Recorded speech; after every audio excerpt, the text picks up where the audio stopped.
সুবলের রাজা খুব আনন্দে রয়েছে। মেয়ে বড় হয়েছে বাবা, মেয়ের বিবাহ দিতে হবে। ছেলেমেয়েরা বড় হলে বাবা মায়ের চিন্তা থাকে, তাই তো?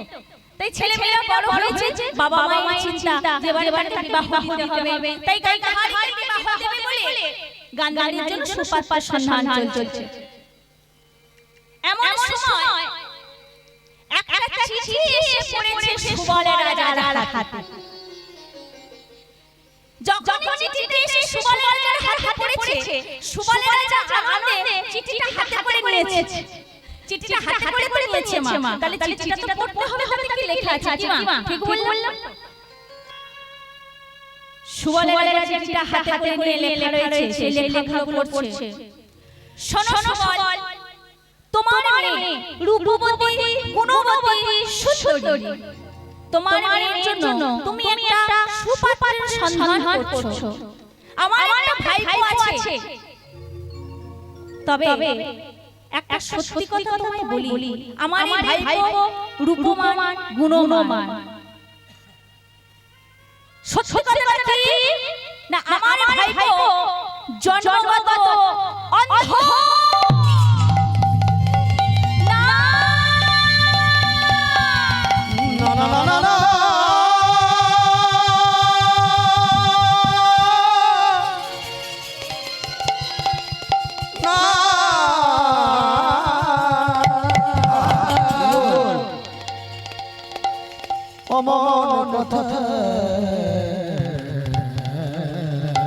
এটা হতে পারে না। আমার মেয়ে গান্ধারী কখনো একটা ছেলেকে আমি মেনে নিতে পারি না, যে অন্ধ, যার নিজের ক্ষমতা নেই, যে দায়িত্ব বুঝে নিতে পারে না, যার রাস্তা পারার ক্ষমতা নেই, যে এক গ্লাস জল গড়িয়ে দিতে পারে না, সে করে আমার দায়িত্ব নেবে কি মা? ঠিক বললাম তো? একজন অন্ধ সে দায়িত্ব নিতে পারে না, আর সে করে নেবে আমার ছেলের দায়িত্ব। তাই সুবলের রাজা করেছে, চিঠিটা ছিঁড়ে ফেলেছে। যখন চিঠিটা ছিঁড়ে ফেলেছে, তার কিছুক্ষণ পর চিন্তার মহা কাটলো। যখন চিন্তার মহা কাটলো, আবার চিঠিটা তুলে নিয়েছে, তার পিছনের পাতায় কি লেখা রয়েছে। চিঠিটা আবার তুলে দেখে পিছনের পাতায় লেখা রয়েছে, শোনো সুবল, আমার ভাই অন্ধ, যার নাম হলো ধৃতরাষ্ট্র।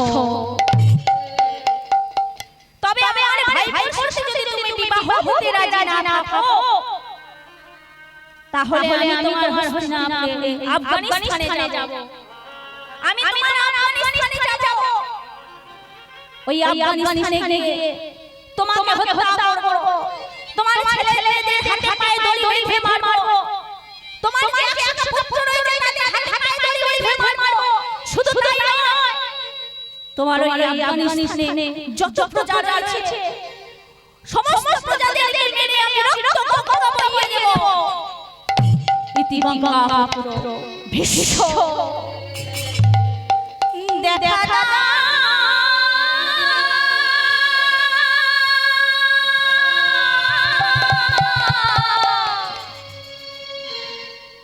দেখা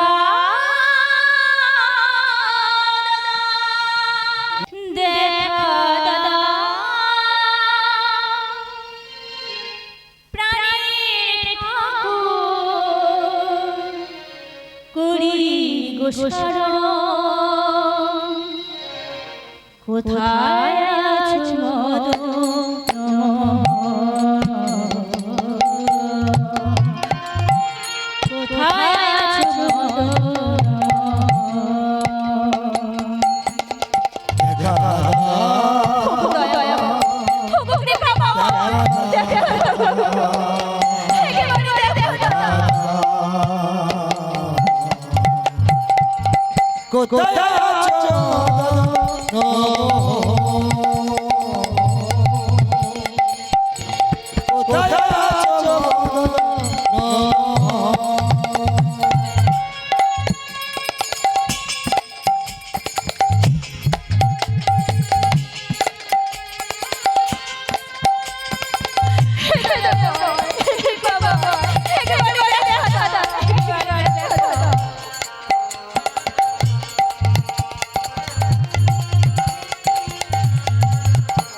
কোথায় আছো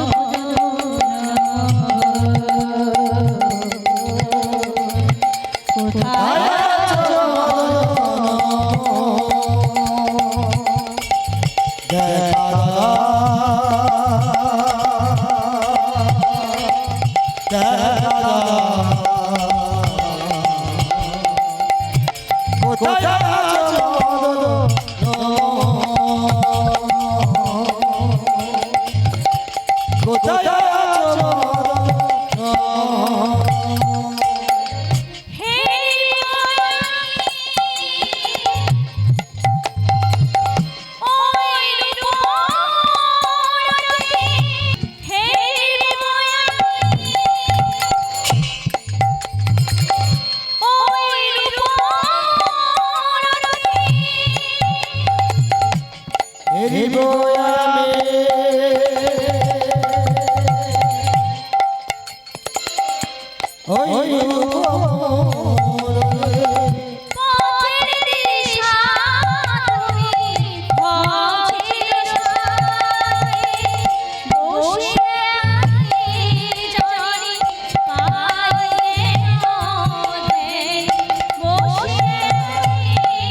সে হলো জন্মগত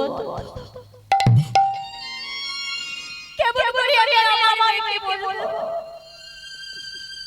সুবলেরা যা মরে যাচ্ছে বাবা সুবলেরা যখনই চিঠিটা পেয়েছে সেই চিঠিটা পাওয়ার পরকে সুবলেরা যার বাড়ির বাইরে বেরোয় না ঘরের মধ্যে মুলুকুলিয়ে বসে রয়েছে কিছু খায় না বাইরে বেরোচ্ছে না প্রজাদের দেখাশোনা করছে না এমন সময় গান্ধী আসছে বাবার কাছে খুব সিম্পল ভাবে গান্ধী এসে বলছে বাবা বাবা বাবা এ কি বাবা তুমি ঘরের মধ্যে এইভাবে বসে রয়েছে কেন বাবা তুমি বাইরে বেরোচ্ছ না খাচ্ছ না তুমি প্রজাদের দেখাশোনা করছো না আর তুমি এই ঘরের মধ্যে মুখ লুকিয়ে বসে রয়েছো বলো তোমার কি হয়েছে বলো কেন বাইরে বেরোচ্ছ না কিছু খাচ্ছ না বাবা গান্ধীর সামনে উঠে দাঁড়িয়ে মাথা নত করে আছে গান্ধী বলতে পারলো না মা গান্ধী তোর জন্য দেখেছি সে হলো জন্মগত কোন বাবা কেনে না জানে মেয়েকে আমার ছেলের হাত লাগিয়ে কোন মা কি পারে মা তার অন্ধ ছেলের হাত তুলে দিয়ে তাই সুবলেরা যাও পারলো না গান্ধীর সামনে মাথা নত করে দাঁড়িয়ে রইল এমন সময় সুবলেরা যা ছোট ছেলে যার নাম হলো শকুনি ছুটছে বাবার কাছে আসছে বাবা ও বাবা ও বাবা ঘরের মধ্যে ঢুকে দেখে না বাবা মাথা নত করে দাঁড়িয়ে রয়েছে পাশে বনে গান্ধী দাঁড়িয়ে সুবলেরা যা জিজ্ঞাসা করছে শকুনি বাবা বলো তোমার কি হয়েছে কেন তুমি বাইরে বেরোচ্ছ না কিছু খাচ্ছ না প্রজাদের দেখাশোনা করছো না বাবা বলে শুনুন বাবা, শুনুন বাবা, আমি কেন বাইরে বেরোচ্ছি, কিছু খাচ্ছি না বাবা, চাচাতে শুনতে চাই। তবে শোনো বাবা,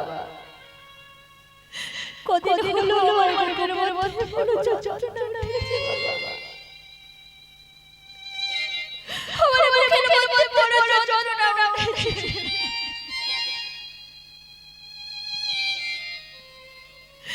এই যন্ত্রণাটা আমি কমাতে পারছি না বাবা।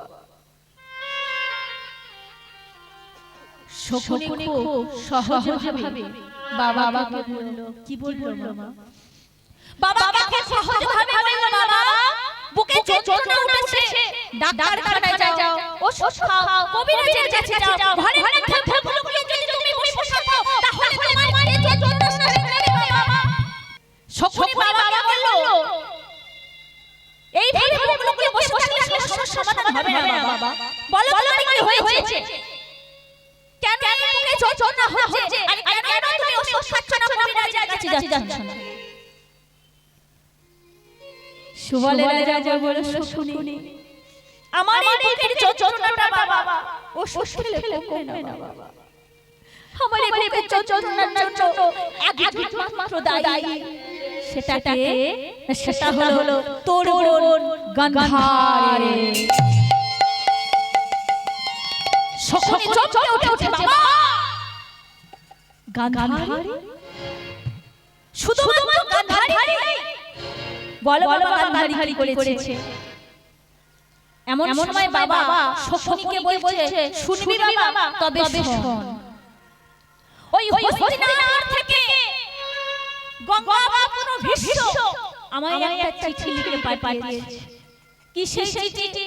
না সেই চিঠিতে লেখা আছে তোর বোনের বিবাহ সম্পর্কে, একজন সুপার সম্পর্কে লেখা রয়েছে। শকুনি আনন্দে বলল, বাবা এ তো বড় আনন্দের কথা বাবা, বোনের বিয়ে হবে এই আফগানিস্তানে, উলুধ্বনি হবে, শঙ্খের ধ্বনি হবে, সানাই বাজবে, এ তো আনন্দের কথা কি বাবা? আনন্দের কথা নয়? বাড়িতে ছেলে মেয়েদের বিয়ে হলে সবাই তোমার বাড়ি আত্মীয়-স্বজন আসে, হই হুল্লোড় হয়, শঙ্খের ধ্বনি হয়, উলুধ্বনি হয়, সানাই বাজে তো। তাহলে তুমি কেন কাঁদছো বাবা? সুবলের রাজা বলে উঠল, বাবা শকুনি এটা যদি আনন্দের কথা হতো বাবা তাহলে আমার থেকে বেশি খুশি আর কেউ হতো না। আমি একজন বাবা, আমি বাবা হয়ে করে আমার মেয়েকে একটা অন্ধ ছেলের হাতে তুলে দিল, যে সুপাত্রের সন্ধান আমি পেয়েছি। ওই হস্তিনাপুরে গঙ্গাপুর ভীষ্ম চিঠিতে যে পাত্রের কথা লিখেছে সে হলো জন্মগত অন্ধ বাবা। সে যদি জন্মগত অন্ধ হয় তাহলে আমার বোন গান্ধারীকে কখনো সেই অন্ধ ছেলের হাতে তুলে দেব না। যে নিজের দায়িত্ব নিজে নিতে পারে না, যার জল খাওয়ার ক্ষমতা নেই, সে নেবে আমার দায়িত্ব। সুবলের রাজা বলে উঠল, বাবা শকুনি আমি দায়িত্ব নিতে চাই, আমি দায়িত্ব নিতে চাই। আমি চেয়েছিলাম যে তোর বোন গান্ধারীর সাথে বিবাহ হোক, কিন্তু আমি যদি এই বিবাহ দিতে রাজি না থাকি তাহলে ওই গঙ্গাপুর ভীষ্ম আমাদের আফগানিস্তানে আসবে, আমার হাতে ধরে মারবে, আমার একসাথে পুরোকে হাতে ধরে মারবে। শুধু তাই নয়, আবার এই আফগানিস্তানে যত প্রজা আছে প্রত্যেককে মেরে আফগানিস্তানে রক্তের পেপনা বানিয়ে দেবে। শকুনি বলে উঠল, বাবা গঙ্গাপুর ভীষ্ম আমরা সবাই মানত করব তার কাছে, কিন্তু তবুও আমার বোন গান্ধারীকে ওই অন্ধ ছেলের হাতে তুলে দেব না।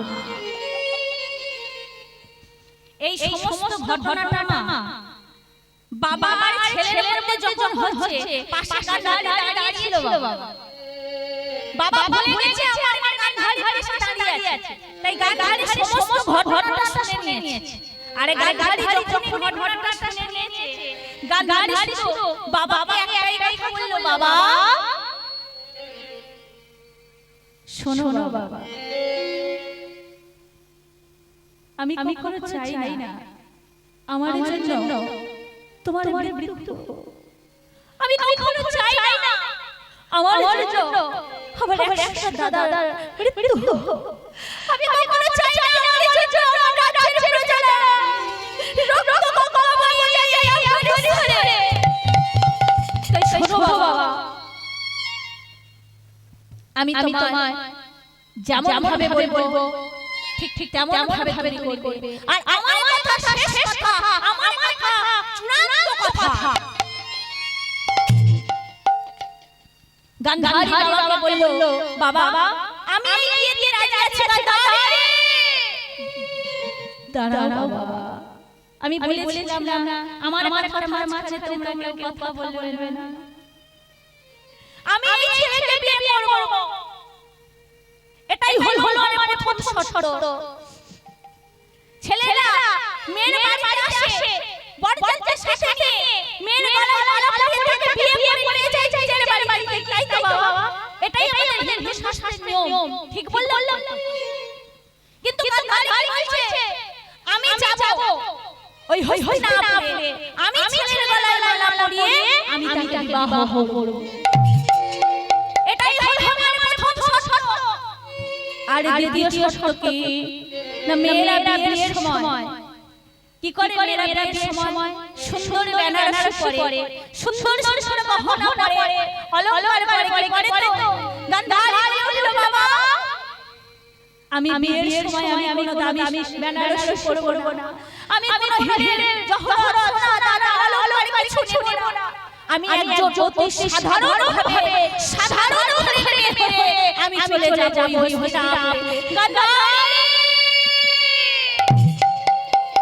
হ্যাঁ বাবা আর শোনো মেয়েরা বিয়ের পরে 5 দিন হোক 7 দিন হোক 9 দিন হোক বাপের বাড়ি আসে মা তাই তো মেয়েদের বিয়ে দেওয়ার পরে বাপের বাড়ি আসে কেউ 5 দিনে আসে কেউ 7 দিনে আসে কেউ বা 9 দিনে আসে কিন্তু গান্ধারী বলল আমি 5 দিনেও নয় 7 দিনেও নয় 9 দিনেও নয় আমি আমার মৃত্যুর দিন পর্যন্ত এই আফগানিস্তানে আর কখনোই ফিরে আসব না গান্ধারী বলিস না রে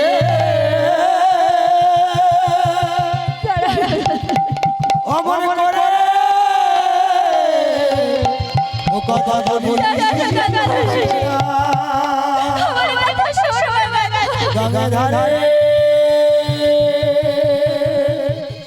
ও কথা বলিস ওরে গান্ধারী যাস তুই রাজা ঘরে তুই রাজকোট বাবা তুই যাস তুই সুন্দর ভাবে সেজে তোকে সুন্দর বেনারসি পরিয়ে সুন্দর ভাবে অলংকার পরিয়ে আমি সুন্দর ভাবে পরিয়ে সাথে দেব বাবা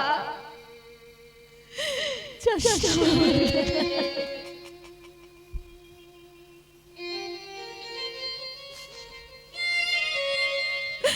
গান্ধারী বলল ছুটে মা ঠাকুর ঘরে গিয়েছে কৃষ্ণের পদ চরণে ছেড়ে রাধা রানীর পদ চরণে বসেছে আরে রাধা রানীর পদ চরণে বসে রাধাকে বলছে হে রাধা আমি এই আফগানিস্তান ছেড়ে চলে যাব হস্তিনাপুর রাধা গো তোমার কাছে আমি কিছু চাই আসি রাধা শুধু একটা কথা জানাতে এসেছি আমি চলে যাব আমার পিতা যদি কখনো গান্ধারী বলে তুমি গান্ধারী হয়ে এসে আমার পিতার মাথায় হাত বুলিয়ে দিও আমি চলে যাব আমার পিতা যদি কখনো গান্ধারী বলে কাঁদে ও যদি না তুমি গান্ধারী হয়ে এসে আমার পিতার বদনে ওষুধ তুলে দিও আমার পিতা যদি আমার জন্য কাঁদে যদি এক ফোঁটা জল না খায় ও হে রাজা রে, তুমি গান্ধারী বেশ আমার পিতার বদলে এক ফোঁটা জল এনে দিও। আরে রাজা রানীর পদচরণে বসে রাজা রানীকে শেষ বিদায় জানাচ্ছে।